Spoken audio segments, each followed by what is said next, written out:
क्या ये बात थोड़ी हैरान करने वाली नहीं लगती कि भारत का संविधान बनाने वालों ने लगभग 3 साल तक दुनिया के 60 से अधिक देशों के संविधानों को बारीकी से खंगाला था। हाँ, बिल्कुल। और आज के इस गहन विश्लेषण में हमारे सामने जो संविधान सभा की बहसों और ऐतिहासिक दस्तावेजों का एक बहुत बड़ा स्टैक रखा है, उससे बहुत कुछ साफ होता है। एकदम सही। और हमारा मिशन आज एक बहुत ही आम और अक्सर ताने की तरह इस्तेमाल होने वाले जुमले की सच्चाई को परखना है। आप उधार के संविधान या बोरोड कॉन्स्टिट्यूशन वाले ताने की बात कर रहे हैं ना? हाँ हाँ, बिल्कुल वही। अक्सर लोग कहते हैं कि भारतीय संविधान तो बस एक कॉपी पेस्ट का काम है। लेकिन इन दस्तावेजों की गहराई में जाने पर एक बिल्कुल अलग ही तस्वीर उभरती है। सही कहा। आज हम यही समझने की कोशिश करेंगे कि जिसे लोग महज कॉपी पेस्ट कहते हैं, वो असल में मास्टर क्लास इंजीनियरिंग कैसे है। और ये एक बहुत ही सटीक सलाह है जिससे इस चर्चा की शुरुआत होनी चाहिए। देखिए, किसी भी देश का संविधान कोई ऐसी चीज तो है नहीं जिसे आप बस एक सुपरमार्केट से खरीद लें और वो काम करने लगे। बिल्कुल नहीं, हर देश की अपनी अलग जरूरतें होती हैं। एकदम। जब हम 1940 के दशक के अंत के भारत की कल्पना करते हैं, तो वो एक ऐसा उपमहाद्वीप था जो सदियों की गुलामी, भयानक गरीबी, अशिक्षा और विभाजन के गहरे सदमे से गुजर रहा था। हाँ, वो दौर बहुत ही मुश्किल था। तो ऐसे में संविधान निर्माताओं का लक्ष्य सिर्फ दुनिया भर के पन्नों को पलटना या उनकी अंधी नकल करना नहीं था। उनका उद्देश्य दुनिया भर के लोकतंत्रों के सर्वोच्च शासन प्रणालियों को समझना था। मतलब उन प्रणालियों को समझकर भारत की विशालता और जटिल विविधता के अनुकूल ढालना, है ना? बिल्कुल सही। ये एक राष्ट्र के लिए एक कस्टमाइज्ड ढांचा बनाने की प्रक्रिया थी। क्या बात है। और इन स्रोतों से गुजरते हुए मुझे एक बहुत ही दिलचस्प तरीका भी मिला। अच्छा, वो क्या है? देखिए, इतनी सारी जानकारियों और इतने सारे देशों और उनके अलग अलग तंत्रों को याद रखना किसी के लिए भी एक बड़ा सिरदर्द हो सकता है। हाँ, ये तो है। जानकारी बहुत ज्यादा है। इसलिए अपनी इस विस्तृत चर्चा में हम एक छोटी सी मेंटल फ्रेमवर्क का इस्तेमाल करेंगे। एक ऐसा सूत्र जो इस पूरे उधार के संविधान की वास्तुकला को बहुत तार्किक ढंग से समझाता है। ये तो बहुत मददगार साबित होगा।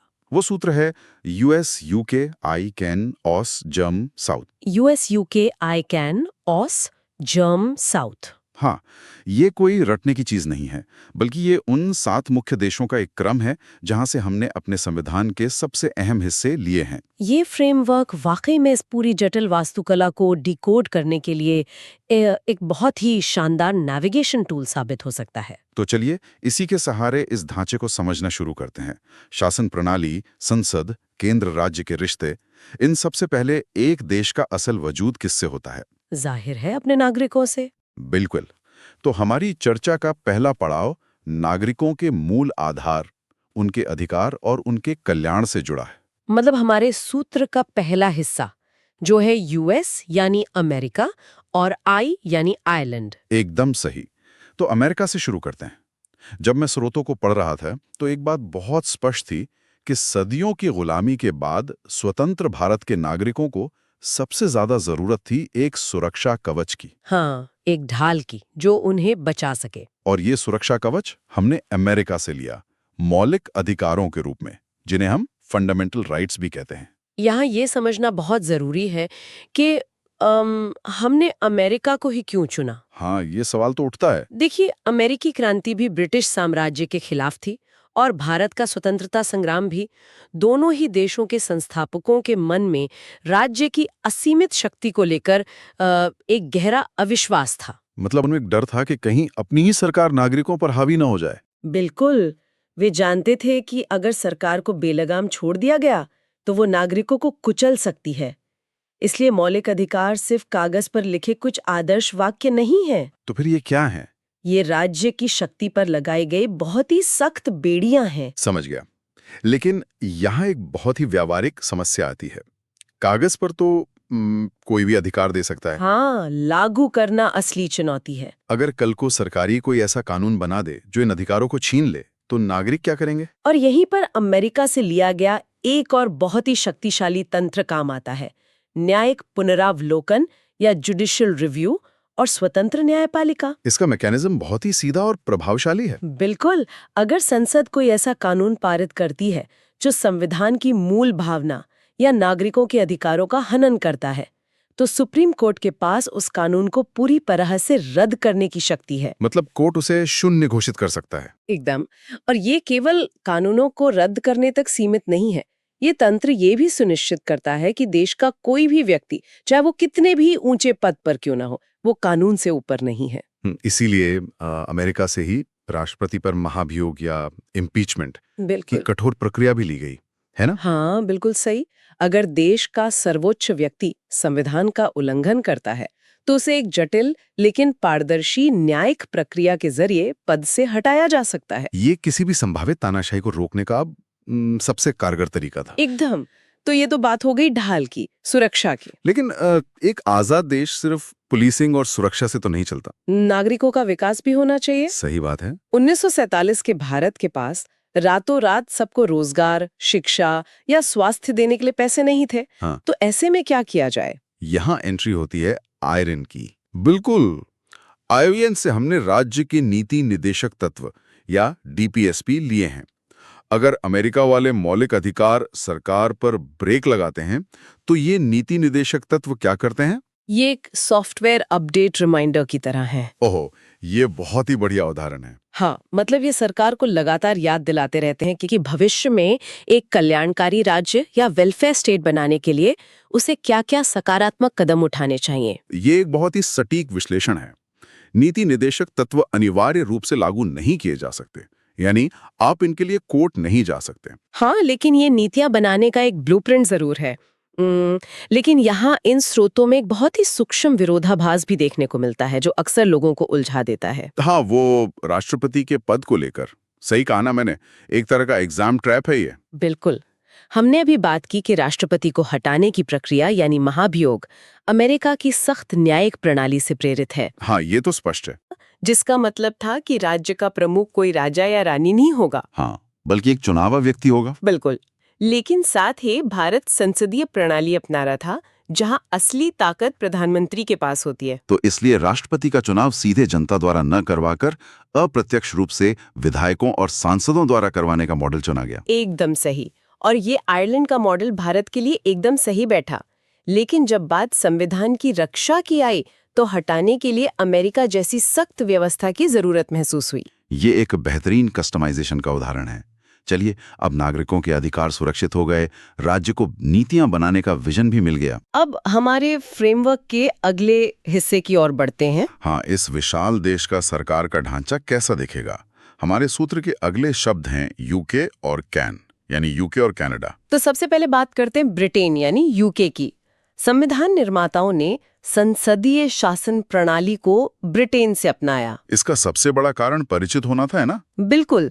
भारत लगभग 200 सालों तक ब्रिटिश शासन के अधीन रहा था। भारत के नेता और प्रशासक इस व्यवस्था को अच्छी तरह समझते थे। संसदीय लोकतंत्र में विधायिका और कार्यपालिका एक दूसरे से गहराई से जुड़े होते हैं। हाँ, और इसके अलावा कानून का शासन, जिसे रूल ऑफ लॉ कहते हैं, जिसका सीधा मतलब है कि देश किसी व्यक्ति की सनक से नहीं बल्कि तय कानूनों से चलेगा, ये भी ब्रिटेन की ही देन है। इन स्रोतों में ब्रिटेन से ली गई एकल नागरिकता का कॉन्सेप्ट मुझे सबसे ज्यादा आकर्षक लगा। वो कैसे? देखिए, भारत इतना बड़ा देश है, इतनी सारी राज्य सरकारें हैं, फिर भी हमारी सिर्फ एक नागरिकता है। हम सिर्फ भारतीय हैं। किसी राज्य की अपनी अलग नागरिकता नहीं होती, जैसा कि अमेरिका में होता है। ये बहुत ही अहम बिंदु है देश को जोड़े रखने के लिए। और साथ ही मंत्रिपरिषद की सामूहिक जिम्मेदारी का तंत्र। इसका मतलब है कि पूरी सरकार एक टीम की तरह काम करती है। एक मंत्री डूबेगा तो पूरी सरकार को इस्तीफा देना पड़ेगा। हाँ, और ये सामूहिक जिम्मेदारी सरकार को संसद के प्रति जवाबदेह बनाती है। ये सुनिश्चित करती है कि कार्यपालिका मनमानी न कर सके, क्योंकि उसे हर दिन संसद में अपना बहुमत साबित करने के लिए तैयार रहना पड़ता है। लेकिन यहाँ मैं थोड़ा रुकना चाहूंगा। स्रोतों को पढ़ते हुए मेरे मन में एक सवाल बार बार आ रहा था और मुझे यकीन है कि यह सवाल संविधान सभा में भी उठा होगा। कौन सा सवाल? ब्रिटेन तो भौगोलिक और सांस्कृतिक रूप से एक बहुत ही छोटा और सजातीय देश है। इसके विपरीत भारत एक विशाल उपमहाद्वीप है। हाँ, यहाँ तो कदम कदम पर विविधता है। बिल्कुल।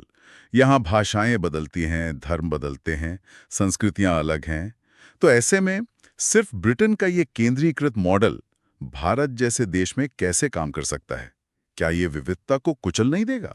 ये एक बहुत ही शानदार चुनौती है और ठीक यही बहस संविधान सभा में भी हुई थी। इस बात को लेकर गहरी चिंता थी चिंता किस बात की? कि अगर हर राज्य को बहुत ज्यादा आजादी दे दी गई तो भारत, जो अभी अभी विभाजन के दर्द से गुजरा था और जहां सैकड़ों रियासतें थीं, वो फिर से टुकड़ों में बंट जाएगा। बाप रे, वो तो एक डरावना सपना होता है। बिल्कुल। तो इस खतरे से निपटने के लिए एक ऐसे मॉडल की जरूरत थी जो राज्यों को उनकी आजादी भी दे, लेकिन उन्हें मजबूती से एक साथ बांध कर भी रखे। और यहीं पर हमारे सूत्र का कैन यानी कनाडा तस्वीर में आता है ना? एकदम सही पकड़ा आपने। तो कनाडा के पास इसका क्या समाधान था? कनाडा का संघीय मॉडल यानी फेडरल सिस्टम। भारत ने कनाडा से एक ऐसी प्रणाली ली जिसमें एक मजबूत केंद्र होता है। मतलब अमेरिका की तरह यहाँ राज्यों ने मिलकर देश नहीं बनाया है। बिल्कुल नहीं। अमेरिका से उलट यहाँ देश ने अपनी प्रशासनिक सुविधा के लिए राज्यों का निर्माण किया है। शक्तियों का बंटवारा जरूर है, लेकिन जब बात राष्ट्रीय हित या देश की अखंडता की आती है तो पलड़ा हमेशा केंद्र के पक्ष में झुका रहता है। इस बात को पुख्ता करने के लिए एक बहुत ही दिलचस्प मैकेनिज्म भी है। हाँ, और वो है राज्यपाल की नियुक्ति का प्रावधान, जो कि वो भी कनाडा से ही लिया गया है। बिल्कुल। राज्य सरकारें जनता द्वारा चुनी जाती हैं, लेकिन हर राज्य में एक राज्यपाल होता है जिसे केंद्र सरकार नियुक्त करती है। बिल्कुल, ये राज्यपाल एक तरह से केंद्र की आंख और कान होता है, जो ये सुनिश्चित करता है कि कोई भी राज्य संविधान के दायरे से बाहर जाकर देश की एकता के लिए खतरा पैदा ना करे। और इस बिंदु पर आकर एक बहुत ही अहम वैचारिक स्पष्टता जरूरी है, फिर से एक एग्जाम ट्रैप से बचने के लिए। वो क्या? ब्रिटेन से हमने विधायिका और कार्यपालिका के बीच का रिश्ता लिया है, यानी संसदीय प्रणाली, जबकि कनाडा से हमने केंद्र और राज्यों के बीच का रिश्ता लिया है, यानी मजबूत केंद्र वाला संघीय ढांचा। ये बहुत ही बेहतरीन तरीके से समझाया आपने। ये दोनों अलग अलग आयाम हैं जो मिलकर भारत के शासन का ताना बाना बुनते हैं। तो अब तक हमारे framework US, UK, I, Can, Aus, Germ, South में से हमने यूएस, यूके, आई और कैन को डिकोड कर लिया है। नागरिक अधिकार बन गए, सरकार का संसदीय ढांचा खड़ा हो गया और केंद्र राज्यों का मजबूत संघीय ढांचा भी बन गया। लेकिन कागज पर खींची गई लकीरें असल जिंदगी की जटिलताओं को तो नहीं सुलझा सकती। जब केंद्र और राज्य दोनों को एक ही देश में समानांतर रूप से काम करना हो तो टकराव होना तय है। हाँ, बिल्कुल। इस रोजमर्रा के घर्षण को कैसे कम किया जाए, और अगर देश पर कोई अस्तित्व का संकट आ जाए तो ये ढांचा कैसे बर्ताव करेगा? अब चलते हैं ऑस और जर्म यानी ऑस्ट्रेलिया और जर्मनी की तरफ। एक मजबूत केंद्र वाले संघीय ढांचे में सबसे बड़ी चुनौती ये होती है कि दोनों स्तरों की सरकारें आपस में सहयोग कैसे करें। ऑस्ट्रेलिया इस समस्या का एक बेहतरीन समाधान लेकर आया। जी हाँ, ऑस्ट्रेलिया से हमने समवर्ती सूची या कंकरेंट लिस्ट का विचार लिया है। ये तंत्र कैसे काम करता है ये समझना बहुत जरूरी है। बिल्कुल। संविधान में शक्तियां बटी हुई हैं।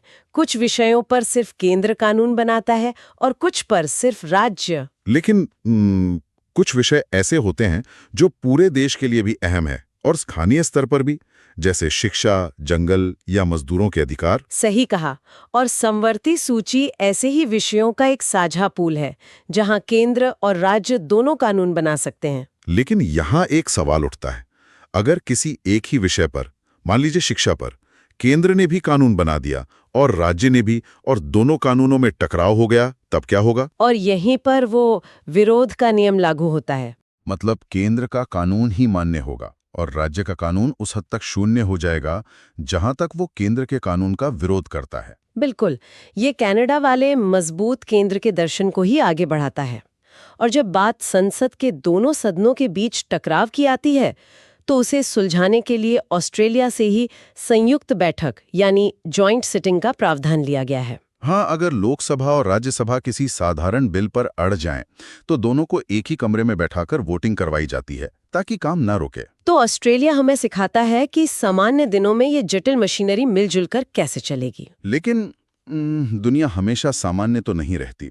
युद्ध, भारी आक्रमण या सशस्त्र विद्रोह जैसे हालात भी पैदा हो सकते हैं। एकदम। और उस समय इस साझा शक्ति और चर्चाओं के लिए समय नहीं होता। ऐसे समय के लिए ही एक अल्टीमेट पैनिक बटन की जरूरत होती है। इन स्रोतों में ये हिस्सा मुझे किसी साइंस फिक्शन फिल्म के ट्रांसफॉर्मर रोबोट जैसा लगा। Transformer robot?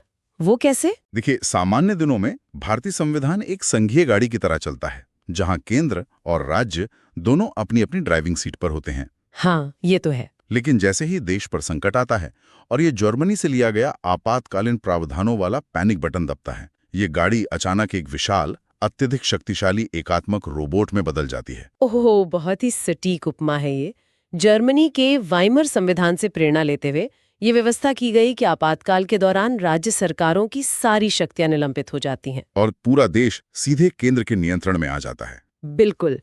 यहाँ तक कि नागरिकों के कुछ मौलिक अधिकारों को भी उस समय के लिए रोका जा सकता है। ऐसा इसलिए किया गया क्योंकि जब देश का अस्तित्व ही खतरे में हो तो उस समय सबसे बड़ी प्राथमिकता देश को बचाना होती है। एकदम सही। यह सच में एक अचरज में डालने वाली इंजीनियरिंग है जो परिस्थितियों के अनुसार खुद को पूरी तरह से बदल सकती है।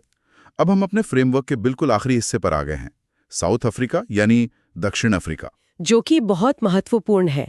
1950 में जब ये संविधान लागू हुआ था, तब समाज अलग था, तकनीक अलग थी, चुनौतियां अलग थीं। दुनिया बहुत तेजी से बदलती है। अगर ये संविधान पत्थर की लकीर बन जाता तो शायद कुछ दशकों में ही अप्रासंगिक हो जाता। इतिहास गवाह है कि जो संविधान समय के साथ मुड़ना नहीं जानते, वे अंततः टूट जाते हैं।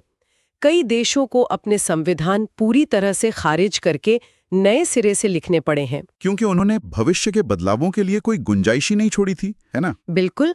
इसी विफलता से बचने के लिए संविधान निर्माताओं ने दक्षिण अफ्रीका की ओर देखा। और दक्षिण अफ्रीका से हमने संविधान संशोधन की प्रक्रिया ली, जिसे अमेंडमेंट प्रोसेस कहते हैं। यह वह मैकेनिज्म है जो इस पूरी वास्तुकला को समय के साथ अपडेट करने की अनुमति देता है। और ये प्रक्रिया जानबूझकर ऐसी रखी गई है कि ये न तो बहुत आसान हो कि कोई भी सरकार अपनी मर्जी से इसे रोज बदल दे, और ना ही इतनी कठोर हो कि इसमें कोई बदलाव ही न किया जा सके। एकदम सही। संशोधन की इसी प्रक्रिया ने भारतीय संविधान को महज एक कानूनी किताब से निकालकर एक जीवंत दस्तावेज बना दिया है। मतलब एक लिविंग डॉक्यूमेंट। हाँ, ये एक ऐसा ढांचा है जो सांस लेता है, जो नई पीढ़ियों की आजादी, पर्यावरण और निजता जैसी नई जरूरतों को अपने भीतर समाहित कर सकता है। क्या बात है। इसके अलावा राज्यसभा के सदस्यों का जो अप्रत्यक्ष चुनाव होता है, वो भी दक्षिण अफ्रीका से ही प्रेरित है, जो राज्यों को संसद के ऊपरी सदन में निरंतर प्रतिनिधित्व देता है। तो अब अगर हम पीछे मुड़कर इस पूरे सफर का एक वैचारिक सारांश या कंसेप्चुअल मैप बनाएं, तो हम देख सकते हैं कि ये पूरा ढांचा कितने तार्किक तरीके से खड़ा किया गया है। इसे हम 3 मुख्य स्तंभों में बांट सकते हैं। बिल्कुल। पहला स्तंभ है नागरिक, जिनकी आजादी के लिए हमने अमेरिका से मौलिक अधिकार लिए और जिनकी भलाई के लिए आयरलैंड से नीति निर्देशक तत्व। और दूसरा स्तंभ है सरकार की वास्तुकला, जिसके तहत हमने ब्रिटेन से संसदीय प्रणाली अपनाकर अपने कार्यपालिका और विधायिका के रिश्ते को परिभाषित किया। और फिर कनाडा से एक मजबूत केंद्र वाला संघीय मॉडल लेकर देश की अखंडता सुनिश्चित की। एकदम सही। और तीसरा व अंतिम स्तंभ है संचालन और विकास, जिसमें रोजमर्रा के कामकाज के लिए ऑस्ट्रेलिया से समवर्ती सूची ली गई। संकट से निपटने के लिए जर्मनी का आपातकालीन पैनिक बटन लिया गया। और भविष्य के लिए दक्षिण अफ्रीका से संशोधन की शक्ति ली गई। US, UK, I, CAN, OS, germ south. ये कोई रटने वाला कोड नहीं है, बल्कि दुनिया की सबसे बड़ी लोकतांत्रिक मशीनरी का ब्लूप्रिंट है। इस पूरी विस्तृत चर्चा से एक बहुत ही गहरी बात निकलकर सामने आती है। जब हम कहते हैं कि संविधान निर्माताओं ने 60 देशों के संविधानों को पढ़ा, तो इसका उद्देश्य सिर्फ ये खोजना नहीं था कि कहाँ क्या अच्छा है। तो और क्या उद्देश्य था? इसका एक बहुत बड़ा मकसद ये समझना भी था कि दुनिया भर के लोकतंत्रों में क्या-क्या गलतियां हुई थी। ओहो, मतलब दूसरों की गलतियों से सीखना। बिल्कुल। किस देश का लोकतंत्र तानाशाही में बदल गया, कहाँ केंद्र के कमजोर होने से देश टूट गया और कहाँ संविधान के कठोर होने से क्रांति हो गई। इन सभी ऐतिहासिक विफलताओं को पहले ही समझकर भारत के लिए एक कस्टमाइज्ड इम्यून सिस्टम यानी प्रतिरक्षा प्रणाली तैयार किया गया था। एकदम सही कहा आपने। ये एक बहुत ही शक्तिशाली विचार है। एक ऐसा इम्यून सिस्टम जो देश को अंदर और बाहर की हर बीमारी से बचा सके। लेकिन इस पूरी चर्चा को समाप्त करने से पहले एक और तथ्य है जो इन स्रोतों में गहराई से छुपा हुआ था। वो क्या तथ्य है? हम लगातार इस बात पर चर्चा करते रहे कि हमने अलग-अलग देशों से क्या-क्या लिया, लेकिन एक चीज ऐसी थी जो इस संविधान में बिल्कुल मौलिक थी, पूरी तरह से स्वदेशी थी और उस समय के हिसाब से अविश्वसनीय रूप से क्रांतिकारी थी। आप किस चीज की बात कर रहे हैं? वो था सार्वभौमिक वयस्क मताधिकार, या यूनिवर्सल अडल्ट फ्रेंचाइजी। ओहो हाँ, ये तो बहुत ही अहम बात है। जिन बड़े और विकसित लोकतंत्रों की प्रणालियों का हमने अध्ययन किया था, उन्होंने भी शुरुआत में अपने सभी नागरिकों को वोट देने का अधिकार नहीं दिया था। बिल्कुल, महिलाओं, गरीबों और अल्पसंख्यकों को वोट का अधिकार पाने के लिए उन देशों में दशकों तक संघर्ष करना पड़ा था। लेकिन भारत ने, जो उस समय गरीबी और अशिक्षा से जूझ रहा था, अपने पहले ही दिन से हर एक वयस्क नागरिक को बिना किसी भेदभाव के सरकार चुनने का बराबर का अधिकार दिया। ये सच में एक बहुत ही गर्व की बात है। शायद इस इमारत को बनाने के लिए ईंटें दुनिया के अलग-अलग हिस्सों से ली गई थीं और उसका डिजाइन ग्लोबल था, लेकिन उस इमारत में रहने वालों को जो डिग्निटी और समानता दी गई और उस पूरे ढांचे की जो आत्मा थी, वो पूरी तरह से और नितांत भारतीय थी। ये एक बहुत ही खूबसूरत और विचार करने वाला नजरिया है। इसी विचारोत्तेजक तथ्य के साथ आज का ये गहन विश्लेषण यहीं समाप्त होता है। ये एक ऐसा नजरिया है जो शायद अगली बार उधार के संविधान की बात उठने पर चीजों को देखने का नजरिया हमेशा के लिए बदल देगा। इस पर चिंतन अवश्य किया जाना चाहिए।